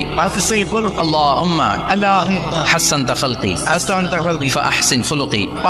এর মানে, আল্লাহ, আমার চেহারাটা করেছো সুন্দর, আমার আচরণ, আমার চরিত্রটাও সুন্দর করে দাও। চিৎকার করে পড়েন আমিন। তাহলে বিশ্বনবীর ব্যাপারে তিনটা কথা আমরা শুনবো বলেছিলাম, প্রথমটা শুনে ফেলেছি। মানে উনি দেখতে কেমন ছিল, উনি দেখতে কেমন ছিল, এর মধ্যে আমাদের আমলের কিছু নাই, শুধু বর্ণনা করা আর শোনা আর বিষ্ণুভাইকে ভালোবাসা, ঠিক কিনা? কারণ উনার নাক খাড়া, আমার তো খাড়া নাও হইতে পারে। উনি সুন্দর, আমি তো শ্যামলা হইতে পারি, কারণ এটা আল্লাহর দেয়া পরীক্ষা, ঠিক কিনা? দ্বিতীয় পয়েন্ট থেকে আমাদের আমল শুরু। দ্বিতীয় পয়েন্ট ছিল বিশ্বনবীর আচরণগত বৈশিষ্ট্য। আমার নবীর বিহেভিয়ার কেমন ছিল, কন্ডাক্ট সিস্টেম কেমন ছিল, ম্যানার কেমন ছিল, মানুষের সাথে কমিউনিকেশনটা কেমন ছিল, ব্যবহারিক জীবনটা কেমন ছিল, এগুলো আমল করার দরকার আছে না নাই? কষ্ট হচ্ছে? কষ্ট হচ্ছে? মনোযোগ আছে তো? মনোযোগ আছে না গেছে? আমরা এবার শুনবো বিশ্বনবীর আচরণ কেমন ছিল। বিশ্বনবী যখন রাস্তা দিয়ে হাঁটতেন, ইয়ামশি হাউনান, বিনয়ের সাথে হাঁটতেন। ইয়ামশি হাউনান, রহমানের বান্দারাও বিনয়ের সাথে রাস্তা দিয়ে হাঁটে, ঠিক কিনা? ওয়া ইবাদুর রহমানিল্লাযীনা ইয়ামশুনা আলাল আরদি হাওনা ওয়া ইযা খাতাবাহুমুল জাহিলুনা ক্বালু সালামা। রহমানের বান্দারা যখন রাস্তা দিয়ে হাঁটে, বিনয়ের সাথে হাঁটে, তারা অহংকারে প্রদর্শন করে না, মানুষের সাথে বিনয়ের সাথে রাস্তা দিয়ে হাঁটে। এজন্য রাস্তা দিয়ে যখন হাঁটবো, বিনয়ের সাথে হাঁটবো। রাজি আছেন তো? না গিয়ে অহংকার প্রদর্শন করে হাঁটবেন। বিশেষ করে যুবকেরা, 3-4 জন যুবক একসাথে হলে রাস্তায় ওদের আর কারো হুঁশ জ্ঞান থাকে না, পুরো দুনিয়াটাই মনে হয় দুনিয়াটাই আমার, আছে না নাই? না, মুরব্বীকেও সম্মান করবা, মহিলাদেরকে সম্মান করবা, তোমার জায়গায় তুমি হাঁটবা, ভদ্রভাবে হাঁটবা। ভদ্রভাবে হাঁটার দরকার আছে না নাই? উনি মুরব্বী, একদিন উনিও তোমার মতো যুবক ছিল, ঠিক কিনা? এই যে আমার কালো দাড়ি, আজীবন কালো থাকবে? কথা বলেন। ওনার সাদা দাড়ি, ছোটবেলায় বলে সাদা দাড়ি নিয়ে আসছিল না? উনিও একদিন তাগড়া যুবক ছিল, উনিও কোম্পানিগঞ্জ বাজারে দাঁড়ালে লোকজন তাকিয়ে থাকতো, ঠিক কিনা? তার মানে রং ধরা যৌবন জং ধরে শেষ। যৌবন সব সময় থাকে না, সার্টেন একটা পিরিয়ডের জন্য আল্লাহ দিয়েছে। এজন্য যুবক ভাইরা, তোমাদের রক্ত গরম, তোমাদেরকে বিনয়ী হতে হবে বেশি, ঠিক কিনা? রাজি আছো তো সবাই? বিশ্বনবী বিনয়ের সাথে হাঁটতেন। ও কানা ইয়াতাবাসসাম, সবসময় মুচকি হাসতেন। কি করতেন? মুচকি হাসেন তো আপনারা? হাসেন না? মুচকি হাসবেন, কারণ মুচকি হাসতে পয়সা লাগে না। লাগে না? মুচকি হাসি দেন তো একটা। এই যে সবার এখন মুচকি হাসি, পয়সা লাগছে? কথা কর। তাবাসসুমুকা ফি ওয়াজহি আখিকা সাদাকা, your smile to your brother, it's a charity. তুমি তোমার ভাইয়ের দিকে তাকিয়ে যে মুচকি হাসবে, এত সদকা দেওয়ার সওয়াব হয়ে যাবে। বিশ্বনবী সব সময় মুচকি হাসতেন। হাসি তিন ধরনের, তাবাসসুম, দিহক, কাফকাহা। কাফকাহা মানে অট্ট হাসি, আলিফ লাইলার দত্তরা যেমন হাসি দেয় ওই হাসি। এটা নামাজের মধ্যে কেউ দিলে নামাজও শেষ, ওযুও। আর দেহেক হালকা আওয়াজে হাসি, সামান্য দাঁত দেখা যায় মাঝে মাঝে বিশ্বনবী মজা করে এরকম হাসি দিতেন, কিন্তু সব সময় বিশ্বনবীর ঠোঁটের মধ্যে মুচকি হাসি লেগেই থাকতো। তাহলে আমরা বিনয়ের সাথে হাঁটবো, নাম্বার 1। নাম্বার 2, সবসময় মুচকি হাসবো। রাজি আছেন? ঘরে যেই স্ত্রীকে একটা মুচকি হাসি দিবেন, আজকে রাতেই দিবেন, যেই একটা মুচকি হাসি। রাজি আছেন? হ্যাঁ, ভালোবাসা বাড়াই দিবে কে? কথা কয় না। ভালোবাসার কথা আসলে আওয়াজ কমে যায়। ভালোবাসার কথাও কোরআনে আছেন নাই? আল্লাহু আকবার। আল্লাহ দাম্পত্য জীবনের ভালোবাসা তুমি বাড়িয়ে দাও, আমিন। ইযাল তাফাতা ইলতাফাতা জামিআন, ইযাল তাফাতা ইলতাফাতা জামিআন। বিশ্বনবীর যদি ডানে বায়ে কোথাও তাকানোর দরকার হতো, উনি আর চোখে তাকাতেন না। অনেকে এইভাবে বসে আছে, ডানে এমনি তাকায়, এমনি আছে না নাই? এইভাবে এমনি তাকায়, আছে না নাই? এভাবে তাকানো যাবে না। বিশ্বনবী ডানে তাকানোর দরকার হলে ইলতাফাতা জামিআন, এবং ঘুরে যেতে, ঘুরে এইভাবে তাকাতেন। আবার বায়ে তাকানোর দরকার হলে বুকটা নিয়ে, শরীরটা নিয়ে ঘুরে যেতেন, এইভাবে তাকাতেন। সুবহানাল্লাহ পড়বেন না? আর চোখে তাকানো কি ভালো স্বভাব? বিশ্বনবী ইদাল তাফাতা ইলতাফাতা জামিআন, যেদিকে তাকাবেন ওদিকে ফুল্লি মনোনিবেশ করতেন, তারপরে তাকাতেন। সুবহানাল্লাহ পড়েন। ওয়া কানা মুস্তাহিয়ান, লাজুক ছিলেন, বেশ লাজুক। এখন সমাজে লাজুকতা নাই, লাজ শরম আমরা হারাতে বসেছি, ঠিক কিনা? বিশ্বনবী আসাদ্দ হায়াআন মিনাল আযরা ফি খিদরিহা, যেই মেয়েদের বিয়ে হয় নাই, এমন ভার্জিন নারী, কুমারী নারী যারা পর্দার ভেতরে অনেক লাজুক হয়ে বসে থাকে, বিশ্বনবী পর্দার আড়ালের ওই কুমারী নারীদের চাইতেও বেশি লাজুক ছিলেন। এত লাজুক ছিলেন, এত লাজুক ছিলেন, লজ্জা পেলে চেহারাটা বিশ্বনবী লাল হয়ে যেত। ছোট্টবেলায় হালিমাতুস সাদিয়ার বাড়িতে যখন দুধ খেতে গিয়েছিলেন, বিশ্বনবীর দুধ মা হালিমাতুস সাদিয়া বলে, এই কুরাইশি মুহাম্মদ ছেলেটাকে কখনো কাঁদতে দেখি নাই। ক্ষুধা লাগলেও কাঁদে না, ব্যথা পেলেও কাঁদে না, শুধু লজ্জাস্থানের জায়গা থেকে কাপড়টা একটু সরে গেলে ছোট্ট মুহাম্মদ চিৎকার দিয়ে ওঠে। কি বোঝে সে? ক্ষুধা লাগলেও কাঁদতো না, ব্যথা পেলেও কাঁদতো না, লজ্জাস্থানের জায়গা থেকে কাপড় সরে গেলে বিশ্বনবী চিৎকার দিয়ে উঠতেন। সুবহানাল্লাহ। এই জন্য লজ্জা শরমের দরকার আছে না নাই? ইযা লাম তাস্তাহি ফাসনা মা শিতা, যদি লজ্জা শরম না থাকে যা মন চাই তাই করতে পারো। এটা আমাদের বাংলাদেশে ব্যাপক, লাজ শরম কিচ্ছু নাই। এজন্য লাজুকতার বড় দরকার। যেখানে যার বসা দরকার সে সেখানে যাবে। কিয়ামতের আগে যেই লোক যেই চেয়ারে বসার দরকার ওই লোক ওই চেয়ারে বসবে না। এটা হলো কিয়ামতের আলামত। জোরে কোন ঠিক কিনা? সভাপতি হওয়ার যোগ্যতা নাই, সভাপতি হয়, আছে না নাই? সেক্রেটারি হওয়ার যোগ্যতা নাই, সেক্রেটারি হয়, এরকম সমাজে আছে না নাই? নেতা হওয়ার যোগ্যতা নাই, নেতা হয়, আছে না নাই? সবগুলো কিয়ামতের আলামত। আমার বিশ্বনবী এমন লাজুক ছিলেন, বিশ্বনবীর মতো এমন লাজুক নবী আর কেউ ছিল নাকি? কথা বলেন। ওয়াকানা আসহাবুল মাইমানা, বিশ্বনবী ডানপন্থী ছিলেন। কি পন্থী? কি পন্থী? মুষ্টিবদ্ধ ডান হাতটাকে এরকম উপরের দিকে করেন আর চিৎকার করে বলেন, বিশ্বনবী কোন পন্থী ছিল? আমরা কোন পন্থী? জান্নাতে কারা ঢুকবে? কোন বামপন্থীর স্থান জান্নাতের ভেতরে হবে? চিৎকার করে বলেন, কোন নাস্তিক জান্নাতে ঢুকতে পারবে? এজন্য নবীদের মতো ডানপন্থী হতে হবে। যেরকম ঠিক কিনা? বিশ্বনবী সব ভালো কাজগুলো ডান দিক দিয়ে করতে পছন্দ করতেন। জামা পরলে ডান দিক দিয়ে, খাবার বিতরণ করলে ডান দিক দিয়ে, মুসাফা করা শুরু করলে ডান দিক দিয়ে, ডান দিক দিয়ে ভালো কাজ বিশ্বনবী পছন্দ করতেন। সুবহানাল্লাহ পড়েন। আসহাবুল মাইমানা, বিশ্বনবী মেহমানদারি করতে পছন্দ করতেন। আমরা করি তো? মেহমানদারি করান? মেহমান ঘরে আসলে ভালো লাগে? খারাপ লাগে কার কার দেখি? সবার ভালো লাগে, কিন্তু আমরা অনেকে খুশি হই না। মেহমান আসলে নাখোশ হই, নিজেই খাইতে পাই না। মেহমান আইসে কেন? খাওয়ামো করতে, খাওয়ান নাই যেন ও খাওয়ান বানাইছে। খাওয়ান পাঠায় কে? রিজিক দেয় কে? গোটা বিশ্বের সবাই মিলে আমরা একটা চাল বানাতে পারবো নাকি? ও মিয়া চাইনিজ চাউল না, চাইনিজ ডিম না, ওগুলা সবাই পারে, ঠিক কিনা?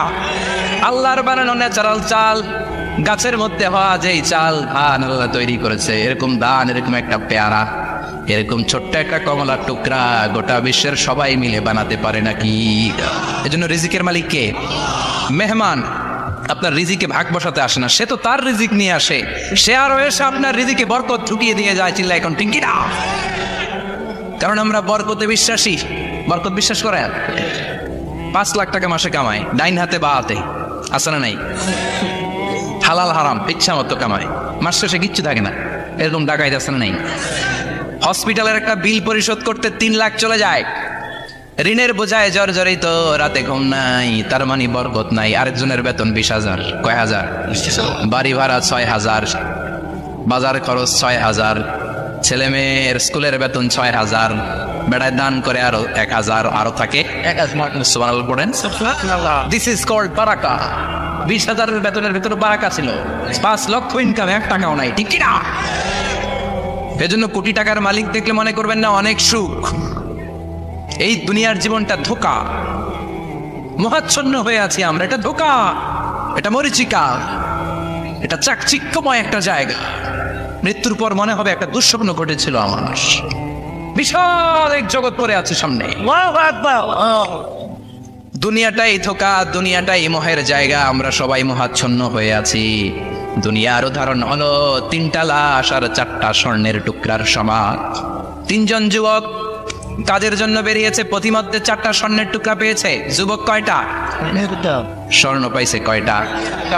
মহা খুশি, খুশিতে বাকবাকুম, 4টা স্বর্ণের বড় বড় টুকরা পাইছে। আমরা আজীবন খেলে বসে খেয়ে যেতে পারবো, কিচ্ছু লাগবে না আমাদের। 3 বন্ধু বলে ভাগ করি, আরেকজন বলে ক্ষুধা লাগছে, একজন যা বাজার থেকে রুটি কিনে নিয়ে আয়, খাওয়ার পরে ভাগ করবো। একজন রুটি কিনতে গেল, শয়তান 2টারে বুঝায়, ওইটারে মারতে পারলে ভাগ বটোয়ারা সহজ হবে। তোরা 2জন স্বর্ণ 4টা, তুই নিবি 2টা, ও নিবে 2টা, হিসাব সহজ না? 2 বন্ধু প্ল্যান করছে, ওইটারে মাইরা তুই 2টা, আমি 2টা।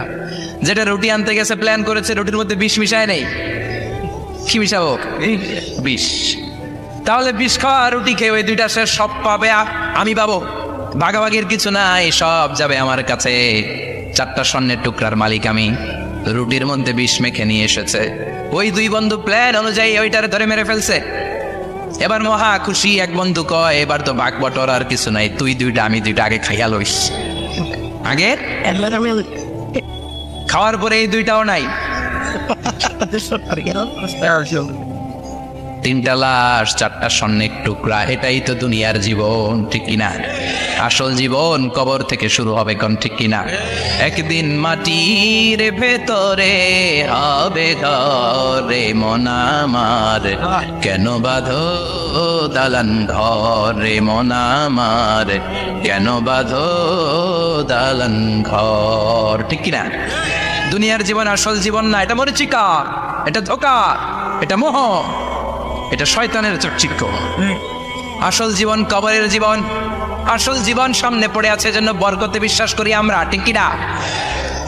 ল্যান্ড ক্রুজার দাপিয়ে বেড়ায়, বড় বড় টাওয়ারের মালিক, অনেক সম্পদের মালিক, এটা দেখেই মনে করবেন না অনেক সুখে আছে, ঘরে যেয়ে দেখেন কোনো সুখ নাই, ঠিক কিনা?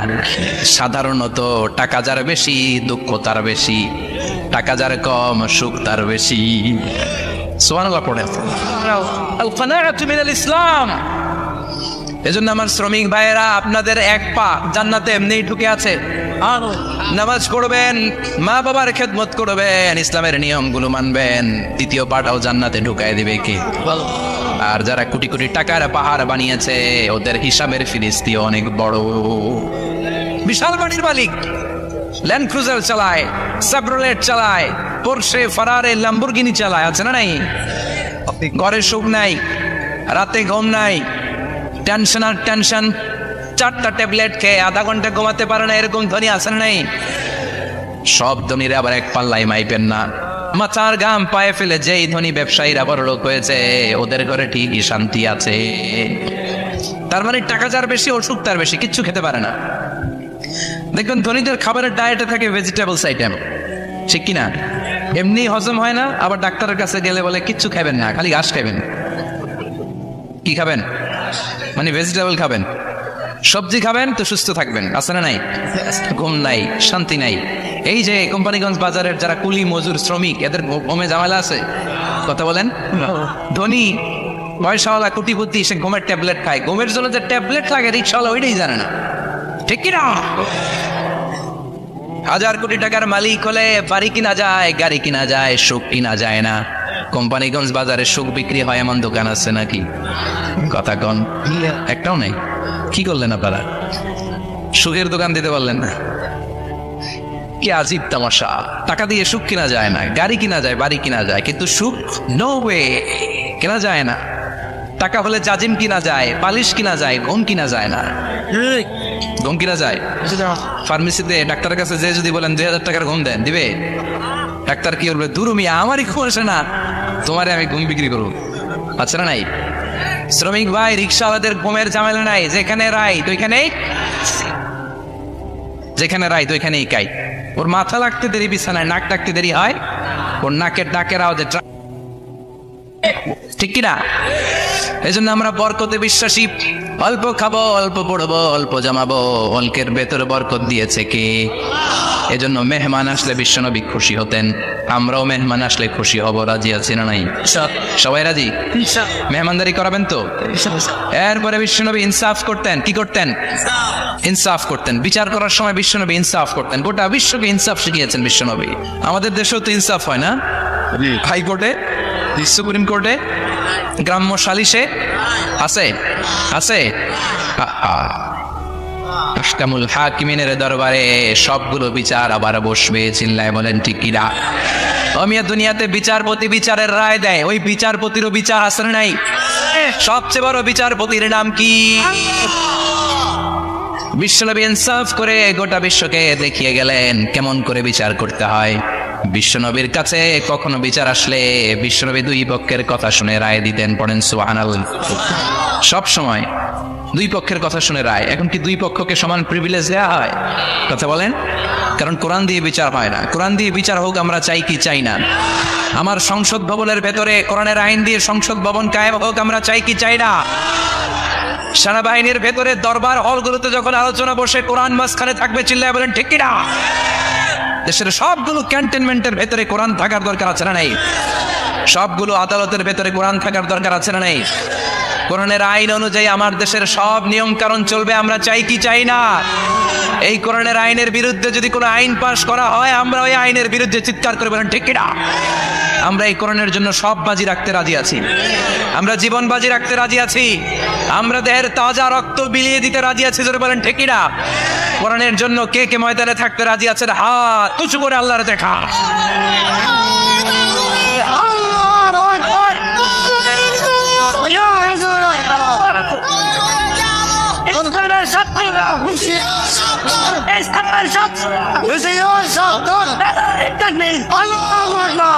আল্লাহ কোরআনের জন্য যে ভালোবাসাটাকে তুমি কবুল করো, আমরা যেন দেখে যেতে পারি যে এই দেশে কালেমার পতাকা পতপত করে উড়েছে। আমরা যারা ইসলামের পক্ষে, এটাই আমাদের অপরাধ। আমরা ইসলামকে একটা বিজয়ী শক্তি হিসেবে দেখতে চাই, আমরা ইসলামকে পার্লামেন্টের ভেতরে দেখতে চাই, আমরা কালিমার পতাকা পতপত করে উঠছে এটা দেখে যেতে মরতে চাই। চিল্লায় বলেন ঠিক কিনা? বিশ্বনবী ইনসাফ শিখালেন। বিচার আসলে দুই পক্ষের কথা শুনতেন। বিশ্বনবীর স্ত্রী সাউদা এসে বলে, নবী আমি আপনার কুমারী বউ আয়েশার ঘরে তরকারি নিয়ে গিয়েছিলাম, ঝোল নিয়ে গিয়েছিলাম, কোনো বর্ণনায় পায়েস নিয়ে গিয়েছিলাম। তরকারি দেওয়ার পরে আপনার স্ত্রী রেগে বলে, তরকারি দিলা কেন? আমি কি তরকারি রাঁধতে পারি না?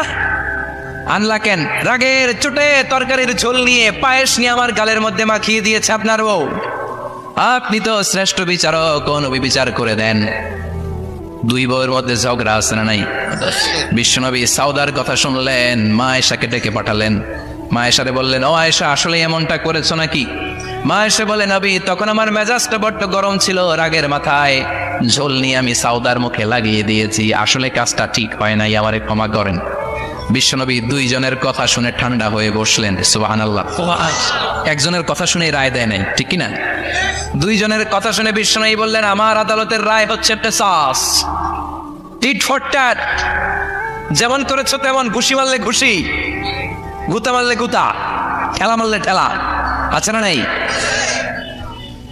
সাউদাকে যেমনি তুমি পায়েস মাখিয়ে দিয়েছ, সাউদাও পায়েসের বাটি থেকে কিছু পায়েস নিয়ে আয়েশার গালে মাখো। সুবহানাল্লাহ পড়েন। সাউদাও বিশ্বনবীর রায় অনুযায়ী বাটি থেকে পায়েসের ঝোল নিয়ে মা আয়েশার গালের মধ্যে মেখে দিলেন। মা আয়েশা কি আর করবেন, হেসে দিলেন। সাইয়েদাতুনা সাউদাও হাসলেন, বিশ্বনবীও হাসলেন। আরশের উপর থেকে খুশি হয়ে গেল কি? এজন্য কোরআন দিয়ে যদি, কোরআনের নিয়ম দিয়ে যদি, বিশ্বনবীর শেখানো পন্থায় যদি বিচার হয়, ওই বিচারের মধ্যে ইনসাফ থাকবে, জুলুম থাকবে না। ওই বিচারের মধ্যে কোনো স্কাইপি কেলেঙ্কারি হবে না। আমাদের টেলিফোনের ফোনালাপ ফাঁস হয়ে যায়, স্কাইপি ফাঁস হয়ে যায়, অনেক ঝামেলা হয়ে যায়, আসেন নাই? এরপরেও জনগণের চোখ খোলে না। আল্লাহ তুমি চোখ খোলার তৌফিক দাও, সহি সমাজ দান করো, পড়েন আমিন। বিশ্বনবী ইনসাফ করতেন। বনু মাখজুমিয়া গোত্রের এক মহিলা চুরিতে ধরা পড়ল। কিসে ধরা পড়ল? কথা বলেন। চুরিতে। চুরি করলে নিয়ম কি? লাউ চুরি করলে, আম চুরি করলে, কলা চুরি করলে হাত কাটা যাবে না, এটা বড় চুরি। সুবহানাল্লাহ। উমরে ফারুক বলেছেন, দুর্ভিক্ষের বছরে কেউ যদি চুরি করে তার হাত কেটে দেওয়া যাবে না, কারণ এটা অভাবের চুরি, এটা স্বভাবের চুরি না, ঠিক কিনা? ঘরে খাবার নাই, পেটে দানা পানি নাই, লাউ চুরি করছে, মুরগি চুরি করছে, এই চোরের হাত কেটে দিও না, কারণ সে ক্ষুধার্ত, পেটে খাবার আছে, গায়ে জামা আছে, সমাজে সম্মান আছে, তারপরেও পুরো দেশটা খেয়ে ফেলতে চায়, এরকম ডাকাত আছে না নাই? দেশের টাকা পাচার করে, ব্ল্যাক মানি করে, এরকম ডাকাত আছে না নাই? ঘুষ খেতে খেতে পেটটা এরকম হাতির মতো মোটা করেছে, এরকম ডাকাত আছে না নাই? দেশের সবকিছু লুণ্ঠন করে, এরকম আছে না নাই? এই ডাকাতদের হাত কাটার মধ্য দিয়ে হাত কাটার প্রোগ্রাম শুরু করতে হবে। এরকম একটা ডাকাতের হাত কেটে যদি দেশের গভর্নমেন্ট বাইতুল মোকাররমে জুমার নামাজের সামনে লাইভ সম্প্রচার করে, সারা বাংলাদেশের 18 কোটি মানুষ যদি দেখে, আর কেউ চুরি করবে? চুরি করার আগে 3 বার লাফ দিবে, যেরকম, ঠিক কিনা?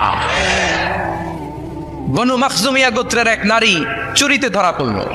ভেরি প্রেস্টিজিয়াস এন্ড ডিগনিফাইড ফ্যামিলির মেয়ে। এলাকায় সম্ভ্রান্ত কিছু ফ্যামিলি থাকে না, এরকম বড় ফ্যামিলির মেয়ে। সব সাহাবারা বলল, এখন যদি নবী হাত কেটে দেয় মদিনাতে তো মারামারি হবে। ওসামা বিন যায়েদকে বলল, ওসামা তুমি বিশ্বনবীর সবচেয়ে প্রিয় পাত্র, হুব্বু রাসূলিল্লাহ, তুমি যাও বিশ্বনবীরে বলো হাত যেন কেটে না দেয়। ওসামা যে বলে, নবী গো, সব সাহাবারা বলেছে এই মেয়ের হাত কাটলে মদিনায় ঝামেলা হবে, হাত কেটে দিয়েন না। এই কথা শুনে বিশ্বনবীর চেহারাটারে লাল করে দিল কে? আল্লাহ। বিশ্বনবী বললেন, ওসামা কোত্থেকে এত বড় স্পর্ধা পেলি রে তুই ওসামা? এই আইনটা তো আমি বানাই নাই, আরশের উপর থেকে এই আইনটা নাজিল করেছে কে? আস-সারিকু ওয়াস-সারিকাতু ফাকতাউ আইদিয়াহুমা জাযাআন বিমা কাসাবা নাকালাম মিনাল্লাহ ওয়াল্লাহু আজিজুন হাকীম। সুবহানাল্লাহ। If anyone steal something very precious from the society, from house, the government should cut down his right hand. দামি কিছু চুরি করলে গভর্নমেন্ট কাটবে, আমরা কাটতে পারবো? এটা সরকারের কাজ, সরকার তার হাত কেটে দিবে। ওসামা, এটা আল্লাহর আইন। কেমন করে আল্লাহর আইনে তুমি সুপারিশ করতে আসো? কোন বনু মাখজুমিয়া গোত্রের মেয়ে? ওই মেয়ে তো দূরের কথা, আমার কলিজার টুকরা ফাতেমাও যদি চুরি করে, আমি রামদানিয়ে ফাতেমার ডান হাতটা এক কোপ দিয়ে কেটে দিতে এক মুহূর্ত দেরি করব না রে ওসামা। জাস্টিস, ইনসাফ শিখে নাও।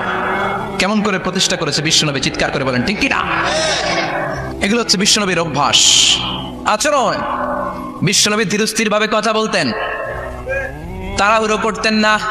সাহাবারা বলতেন, বিশ্বনবী যখন কথা বলতেন প্রতিটা শব্দ আলাদা করা যেত, প্রতিটা অক্ষর আলাদা করা যেত। আল্লাহু আকবার। আবার জরুরি কোনো কথা যখন বিশ্বনবী বলতেন, ওইটাকে 3 বার বিশ্বনবী রিপিট করতেন। কয়বার? 3 বার। কারণ জরুরি। কারণ কি? যেন না ভুলে যায়, ভুল যেন না হয়, 3 বার বলতেন। বিশ্বনবী একবার তাকওয়া নিয়ে ওয়াজ করতেছিলেন, আর বলছিলেন, তাকওয়া হা হুনা, হা হুনা, হা হুনা। তাকওয়া এইখানে, এইখানে, এইখানে। কয়বার বললেন? কারণ তাকওয়ার ওয়াজ কি কম গুরুত্বপূর্ণ নাকি বেশি গুরুত্বপূর্ণ? তাকওয়া মানে কার ভয়? যাদের হৃদয়ে আছে আল্লাহর ভয়, তারা কবু পথ ভুলে যায় না। আল্লাহর প্রেম ছাড়া এই দুনিয়ায় কারো কাছে কোনো কিছু চায় না, ঠিক না? যাদের হৃদয়ে আছে আল্লাহর ভয়, তারা কবু পথ ভুলে যায় না। আল্লাহর প্রেম ছাড়া এই দুনিয়ায় কারো কাছে কোনো কিছু চায় না। রাতের আধারে যারা সেজদাতে রয়, দু চোখের শ্রুতে নদী যেন বয়। রাতের আধারে যারা সেজদাতে রয়, দু চোখের শ্রুতে নদী যেন বয়। ছলনার হাতছানি যতই ডাকুক, ছলনার হাতছানি যতই ডাকুক, পেছনে ফিরেও সে তাকায় না। যাদের হৃদয়ে আছে আল্লাহর ভয়, তারা তো পথ ভুলে যায় না। আল্লাহর প্রেম ছাড়া এই দুনিয়া কারো কাছে কোনো কিছু চায় না। চিৎকার করে বলেন ঠিক কিনা? তাকওয়ার ওয়াজ করলেন, তাকওয়া মানে আল্লাহর ভয়। বিষ্ণুই বললেন তাকওয়া হা হুনা, তাকওয়া হা হুনা, তাকওয়া হা হুনা। তাকওয়া এই জায়গায়, তাকওয়া এই জায়গায়, তাকওয়া এই জায়গায়। যেহেতু এটা গুরুত্বপূর্ণ, বিষ্ণুনবী 3 বার ইঙ্গিত করে বলেছেন। সুবহানাল্লাহ। বিষ্ণুনবী বলেন না তাকওয়া হা হুনা, তাকওয়া এইটা। বলেন না তাকওয়া হা হুনা, তাকওয়া এইটা। বলেন না তাকওয়া হা হুনা, তাকওয়া এইটা। জুব্বায় তাকওয়া, দাড়িতে তাকওয়া, টুপিতে তাকওয়া বলে নাই। তাকওয়ার আসল জায়গা হলো হৃদয়। এজন্য যাদের হৃদয়ে আল্লাহর ভয় আছে, তারা কোনোদিন পথ হারাতে পারে। তাদেরকে সিরাতুল মুস্তাকিমের উপর দায়েম রাখে কে? কি সুন্দর অভ্যাস ছিল বিশ্বনবীর, মানার দরকার আছে না নাই? বিশ্বনবীর আরেকটা অভ্যাস ছিল, বাসি খাবার খেতেন না, জানেন? বাসি খেতেন না, অল্প খেতেন, কিন্তু যেটা খেতেন ভালোটা খেতেন। অল্প খেতেন, কিন্তু যেটা খেতেন ভালো খেতেন।